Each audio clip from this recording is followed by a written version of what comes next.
Hello everybody, my name is Starrapter and welcome to the channel. This is my spoiler-free review for the book Star Wars Victory's Price. This is book 3 of the Alphabet Squadron Trilogy written by Alexander Freed, and he brings this one home. This is how you do the final piece of a trilogy, guys. This is what you do with the characters getting built up to the point where everything is just so climactic and impactful. So getting into this plot without giving too much away for you. So yes, we are getting near the events of the Battle of Jakku, about a year after the events of Return of the Jedi. So the Empire has not completely fallen yet. There's tons of different sects of the Empire that are still trying to take it to the New Republic, which is brand new at this point.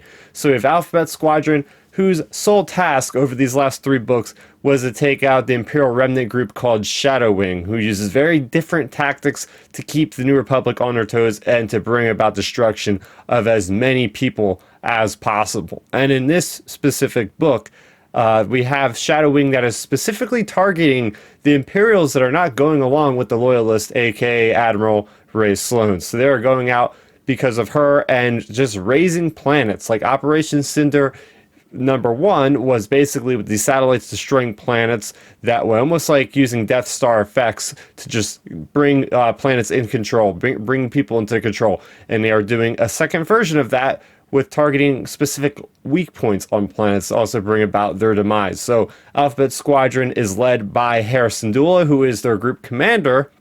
And of course, we have the pilots of Nath Tansent, we have Chasna Chaddock, we have Karos, and we have Will Lark. But unlike the previous 2 novels, we have Erica Quell, who is actually on the Imperial side. She has defected once again, and she is now reporting to Imperial Ace. His name is Soren Keyes. Yes, Soren Keyes is the big villain in this book, and it's pretty cool because we see his evolution throughout these series of books. And that's all I'm going to say about the plot. That is the plot in a nutshell. Is what do you do with victory? I mean, victory is pretty much assured for the New Republic, and the Imperials pretty much are looking like they're going to lose. So both sides have lots of inner thoughts for these characters about what is next for them, and that is the best thing about this trilogy, and especially with Victor's Price to bring up the rest of this trilogy, is just what do you do with each one of these characters? You see where they started in Alphabet Squadron Book 1. You see in Book 3, they have, like, some of these characters have gone a completely different avenue. You have Chasna Chaddock, who used to listen to this heavy metal. Now she's listening to cult stuff because of the book #2 when she was in that cult. You have characters like Erica Quell, who are just not even sure where they are in life. You have characters like Nath Tansent, who was first an Imperial, then became a pirate, and now is part of the New Republic Security Bureau, whatever it's called, and he's also a captain, but he's not used to like leading troops as much in this kind of more organized way, so he's not even sure that's for him. Will Lark is now squadron commander of the entire wing aboard the Deliverance, which is a really cool ship, by the way, because the Deliverance is Alphabet Squadron's home ship, and it is a Venator class Star Destroyer, so another Clone Wars ship brought in here, which I love little Easter eggs like that. And Kairos, of course, she's just very mysterious. Kairos is this character that we learn a lot more in this book, which I'm really happy to see. We get to peel back the layers of that character. So these heroes, the way that their struggles are between one another, it really lends to this human element in such a fictionalized universe like Star Wars, but Alexander Freed is able to write in a way that really brings it home.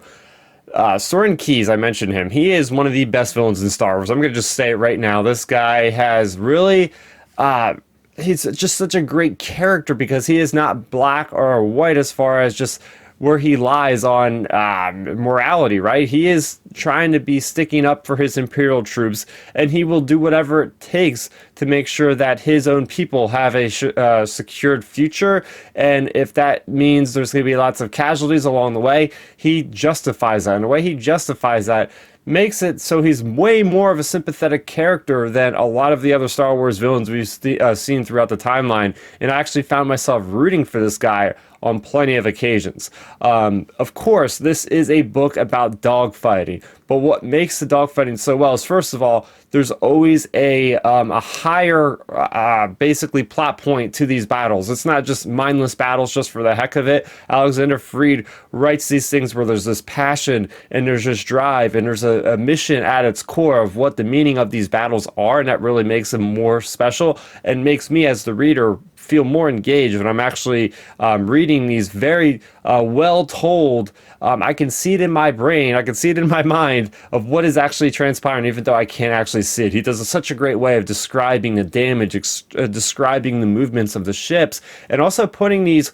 duels in very unique situations. It's not just a clear open space of dogfighting. No, there's usually a third element in there that is a wild card that you don't see, that even as the reader you're getting surprised seeing, oh, this is a one-sided battle, oh wait, no it isn't. So he always has a way of like pulling the rug out from underneath of you to making these battles and these duels feel even better. There was moments in here that of certain things I've wanted to see in a Star Wars book, and just the way that Shadow Wing is defined and how they move about planning their executions of their task is just such a really cool thing. We see planets I've been wanting to see in that post Return of the Jedi era for a long time and see what happens with them. I will keep it spoiler free because it was a really cool reveal towards the end of the book. Also, this feels so good placed in this timeline. I actually really start to enjoy this timeline a lot now recently because we have Battlefront 2, which fleshes things out with Iden Versio and Inferno Squad. We also have the Aftermath trilogy, which really does some great world building for that first year after the events of Return of the Jedi. And we see a lot of these characters mentioned. We see a lot of these Easter eggs to things of that nature. So it feels like that first year is really a nice, coherent piece of Star Wars lore that I pretty much feel like I have the best understanding of because of these books and these video games. The storylines playing out long term. There's story threads that play through the first Alphabet Squadron, that play through the second book, that play through the third book to define characters in ways that I thought was just so darn culminative. Like it culminates in this way that is just so refreshing, and it feels so like I feel so basically rewarded for just following these characters around and seeing how it ends up.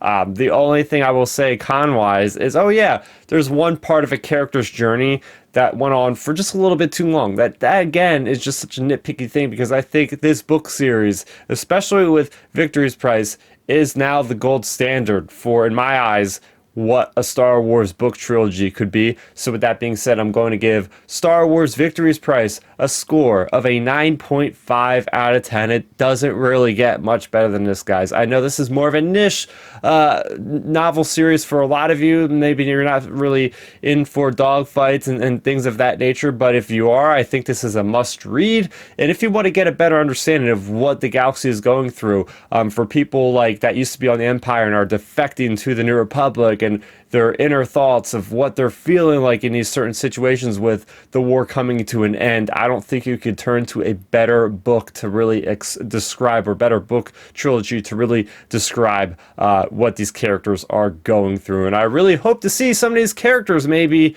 eventually end up in things like, hey, the Mandalorian, Rangers of the New Republic. I could see a lot of these characters fitting in really well with that, or at least just some follow-up books with these characters as single stories would be very much appreciated. So that is going to do it for me, Starrapter. You can actually follow up with recaps on both Alphabet Squadron and the other book, Shadow Fall, and many other Star Wars books and my thoughts on those on the channel. So make sure you go ahead and subscribe if you haven't already. That is going to do it for me, Starrapter. Thank you so much for watching, and may the Force be with you always. Thanks for checking out the video. Please hit that thumbs up symbol. It helps me know that I'm making content that you guys enjoy. And if you enjoyed this video, I also include 2 videos down below you guys should check out. And please consider subscribing to this channel. It helps support me, and it notifies you guys of when I get new videos up on the channel. You can also contact me on Twitter, Facebook, and Instagram at Starrapter.